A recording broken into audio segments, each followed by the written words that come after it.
తెలంగాణ రాజకీయాల్లో ఆసక్తికర చర్చ సాగుతుంది. రేవంత్ కేబినెట్లో ఒక మంత్రికి పదవీ గండమంటూ వార్తలు వస్తున్నాయి. పలువురు శాఖల్లో మార్పులు కూడా జరగనున్నట్లు ప్రచారం సాగుతుంది. కొత్తగా కేబినెట్లోకి 4 లేదా 5 చోటు దక్కే అవకాశం ఉంది.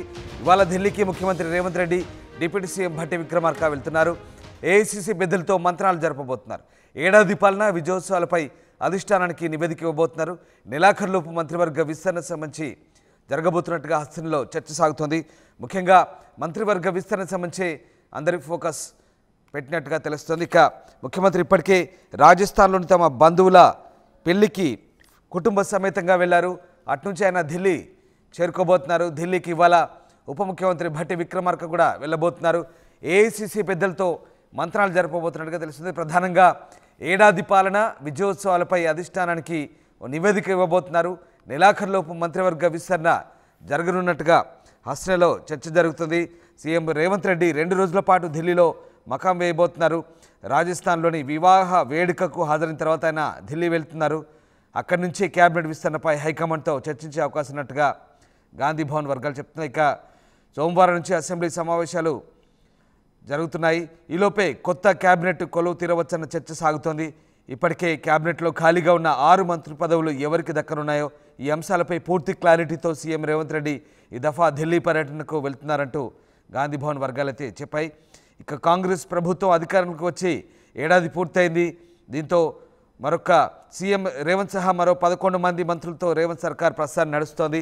అసెంబ్లీలో సభ్యుల సంఖ్యను బట్టి క్యాబినెట్లో మరో 6 మంత్రి పదవులు ఇవ్వాల్సి ఉంది. కొత్త మంత్రివర్గం ఏర్పడినప్పుడే 2-3 నెలల్లో పూర్తిస్థాయి క్యాబినెట్ విస్తరణ ఉంటుందని అందరూ భావించారు. కానీ వెంటనే పార్లమెంట్ ఎన్నికలు రావడంతో మంత్రివర్గ విస్తరణకు బ్రేక్ పడింది. ఆ తర్వాత రకరకాల కారణాలతో మంత్రివర్గ విస్తరణ జరగలేదంటూ కాంగ్రెస్ వర్గాలు చెప్తున్నాయి. ఇక రేవంత్ రెడ్డి ఢిల్లీ పర్యటనకు వెళ్ళిన ప్రతిసారి కూడా క్యాబినెట్ విస్తరణ జరుగుతున్నట్టు వార్తలు వస్తున్న నేపథ్యంలో ప్రస్తుతం ఈసారి రేవంత్ టూర్ మాత్రం, ఎందుకంటే ఏడాది పాలన పూర్తయింది, ఇక పూర్తి స్థాయిలో పాలనపై దృష్టి పెట్టాలని రేవంత్ రెడ్డి భావిస్తున్నారు. మరోవైపు మంత్రివర్గ విస్తరణ సంబంధించి ఆశావాహుల నుంచి వస్తున్న ఒత్తిడి మేరకు మంత్రివర్గ విస్తరణ ఖచ్చితంగా జరగబోతున్నట్టు వార్తలు వస్తున్న నేపథ్యంలో మరి ఎవరిని మంత్రి పదవి వరించబోతుందనే చర్చ ఓవైపు సాగుతుంటే, రేవంత్ క్యాబినెట్లోంచి ఒకరికి ఉద్వాసన పలికే అవకాశం ఉన్నట్టుగా కూడా వార్తలు వస్తున్నాయి.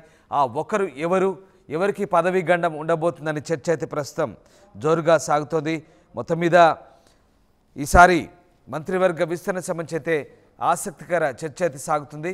బట్ ఇప్పుడున్న మంత్రివర్గం నుంచి ఒకరిని తొలగిస్తానంటూ వస్తున్న వార్తల నేపథ్యంలో ప్రస్తుతం పొలిటికల్ సర్కిల్లో అయితే ఒక ఇంట్రెస్టింగ్ డిస్కషన్ అయితే సాగుతుంది. ఎస్, మా కరెస్పాండెంట్ రమేష్ జైన్ అవుతున్నారు. రమేష్, ముఖ్యమంత్రి రాజస్థాన్ నుంచి ఢిల్లీ టూర్ బయలుదేరినట్టుగా తెలుస్తుంది. అలాగే ఇటు భట్టి విక్రమార్క కూడా ఢిల్లీ చేరుకోబోతున్నారు. హైకమాండ్తో ఇద్దరు కూడా చర్చలు జరపబోతున్నట్టు తెలుస్తుంది. ముఖ్యంగా మంత్రివర్గ విస్తరణ సంబంధించి ఈ చర్చలు ఉండబోతున్నట్టుగా తెలుస్తుంది. At the same time Revanth cabinet నుంచి ఒకరికి ఉద్వాసన తప్పదు అనే వార్తలు వస్తున్నాయి. ఏం జరుగుతుంది? క్యాబినెట్ ఎక్స్పాన్షన్ సంబంధించి మీ దగ్గర అప్డేట్స్ ఏంటి? ఖచ్చితంగా ఇప్పటికే మంత్రివర్గ విస్తరణ వాయిదా వేసుకుంటూ వస్తున్నారు. ఇప్పటికీ ఏడాది పాలన పూర్తి చేసుకున్నటువంటి ఆ సందర్భంలో కూడా ఇక మంత్రివర్గ విస్తరణ ఉండబోతుందని కూడా తెలుస్తుంది. ఇవాళ సీఎం రేవంత్ రెడ్డి, అదేవిధంగా deputy CM Bhatti Vikramarka, AICC పెద్దలు మల్లికార్జున ఖర్గే, రాహుల్ గాంధీతో కూడా భేటీ కాబోతున్నారు. ఇప్పటికే హస్తినా చేరుకున్నటువంటి డిప్యూటీ సీఎం భట్టి విక్రమార్క రాహుల్ గాంధీతో భేటీ కావడం జరిగింది. అదేవిధంగా జైపూర్ నుంచి నేరుగా సీఎం రేవంత్ రెడ్డి కూడా అక్కడికి రానున్నట్లు కూడా తెలుస్తుంది. ఏదైతే పెండింగ్ లో ఉన్నటువంటి 6 మంత్రి పదవుల్లో మొదటగా ఒక 4 మంత్రి పదవులు మాత్రం భర్తీ చేసే అవకాశం అయితే కనిపిస్తుందని చెప్పవచ్చు. అదేవిధంగా ఒకరికి ఉద్వాసన పదవి గండం అంటూ కూడా చర్చ కొనసాగుతుంది.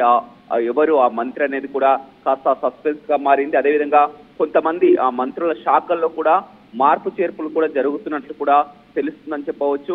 అదేవిధంగా చూసినట్లయితే మొత్తం ఈ ఏడాది పాలన పూర్తి చేసుకున్న సందర్భంగా ఏడాది పాలనపై, అదేవిధంగా విజయోత్సవాలపై కూడా మొత్తం అధిష్టానానికి నివేదిక ఇవ్వనున్నారని చెప్పవచ్చు. 6 మంత్రి పదవులు ఖాళీ ఉన్నప్పటికీ కూడా 4 మంత్రి పదవుల విషయంలో మాత్రం ఒక క్లారిటీ వచ్చింది. ముందుగా 4 మంత్రి పదవులను భర్తీ చేయాలని చూస్తున్నారు. మిగతా 2 మంత్రి పదవుల విషయంలో చూసినట్లయితే, ఎందుకంటే వచ్చే సంవత్సరం నుంచి కొత్త సంవత్సరంలో కొంతమంది చాలా వరకు బీఆర్ఎస్ నేతలంతా కూడా పార్టీలో చేరే అవకాశం ఉన్నట్లు కూడా ఒక చర్చలు అయితే జరుగుతున్నాయి. త్వరలో బీఆర్ఎస్ఎల్పీని కూడా విలీనం చేసుకోవాలనే ఒక ఆలోచనలో కూడా సీఎం రేవంత్ రెడ్డి ఉన్నట్లు తెలుస్తుంది. అందుకే 2 మంత్రి పదవులు వచ్చే నేతలకు, ఇతర పార్టీల నుంచి వచ్చే నేతలకు అట్లా వేసి మొదటగా 4 మంత్రి పదవులను భర్తీ చేసే అవకాశం అయితే కనపడుతుందని చెప్పవచ్చు. ఇప్పటికే డిప్యూటీ సీఎం బట్టి విక్రమార్క రాహుల్ గాంధీతో భేటీ అయి ఆదిలాబాద్ నుంచి ప్రేమ్ సాగర్ రావుకి మంత్రి పదవి ఇవ్వాలని కూడా కోరడం జరిగింది. అదేవిధంగా ఇప్పుడైతే మొదటగా ఉమ్మడి జిల్లాల్లో మంత్రి పదవులు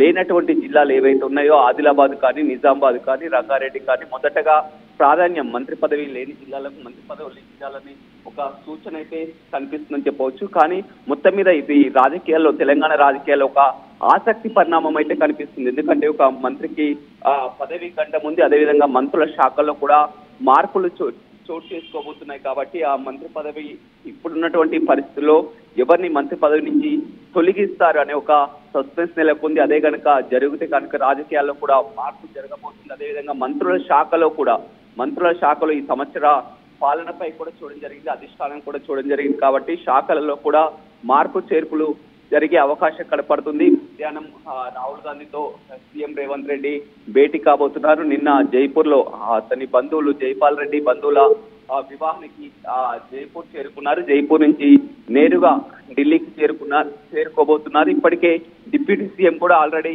ఢిల్లీలో ఉన్నారు. ఇద్దరు కలిసి కూడా మరొక మారు భేటీ అయి, ఎందుకంటే సోమవారం నుంచి కూడా మళ్ళీ అసెంబ్లీ ప్రారంభం కానుంది. మొత్తం ఈ అసెంబ్లీ సమావేశాల లోపలనే ఒక క్లారిటీ వచ్చే అవకాశం అయితే కనపడుతుందని చెప్పవచ్చు. ఇప్పటికే చాలా సార్లు మంత్రి పదవుల విషయంలో వాయిదా పడుచుకుంటూ వస్తుంది. కానీ ఇప్పుడు ఏడాది పూర్తి చేస్తుంది కాబట్టి ఇక ఖచ్చితంగా విస్తరణ ఉండబోతుందని చెప్తున్నారు. తొలి దఫాలో ఇక 2 పెండింగ్ లో పెట్టి ఒక 4గురికి మాత్రం మంత్రి పదవికి చోటు దక్కే అవకాశం అయితే కనపడుతుందని చెప్పవచ్చు. Ramdas. Right, yes, thank you Ramesh, thanks for the update. So కేంద్ర మంత్రుల అపాయింట్మెంట్లు కూడా తీసుకొని రాష్ట్రానికి రావాల్సిన గ్రాంట్లకు సంబంధించి కూడా ముఖ్యమంత్రి కోరే అవకాశం ఉంది. మరోవైపు పీసీసీ కార్యవర్గంపై కూడా అధిష్టానంతో చర్చించే అవకాశాలు కనిపిస్తూ ఉన్నాయి. ఇప్పటికే పీసీసీ చీఫ్ మహేష్ కుమార్ గౌడ్, అలాగే సీనియర్ మంత్రి ఉత్తమ్ కుమార్ రెడ్డి, భట్టి విక్రమార్క, దీపాదాస్ మున్షి వీరంతా కూడా ఢిల్లీలోనే అందుబాటులో ఉండే అవకాశం కనిపిస్తోంది. ముఖ్యమంత్రి పార్టీ అధిష్టానంతో పీసీసీ కార్యవర్గ కూర్పు అలాగే మంత్రివర్గ విస్తరణ సంబంధించి అలాగే ఏడాది పాలన పూర్తయిన సందర్భంగా హైకమాండ్కు పార్టీ నిర్వహిస్తున్నటువంటి కార్యక్రమాలు, రాష్ట్రంలో కొనసాగుతున్నటువంటి పాలన వ్యవహారాలపై పూర్తి స్థాయిలో క్లారిటీ ఇచ్చే అవకాశాలు కనిపిస్తున్నాయి. మొత్తం మీద ముఖ్యమంత్రి ఢిల్లీ పర్యటన ఇప్పుడు ఆసక్తి రేపుతోంది. మంత్రివర్గ విస్తరణపైన ఎంతోమంది ఆశావాహులు మంత్రివర్గ విస్తరణపై ఆశగా ఎదురుచూస్తున్న పరిస్థితి. ముఖ్యమంత్రి ఢిల్లీ వెళ్ళినప్పుడల్లా ప్రతిసారి మంత్రివర్గ విస్తరణపై వస్తున్న చర్చ నేపథ్యంలో ఈసారి సీఎం ఢిల్లీ టూర్ మాత్రం మంత్రివర్గ విస్తరణ సంబంధించి ఒక క్లారిటీ తీసుకునే అవకాశాలు అయితే కనిపిస్తున్నాయి.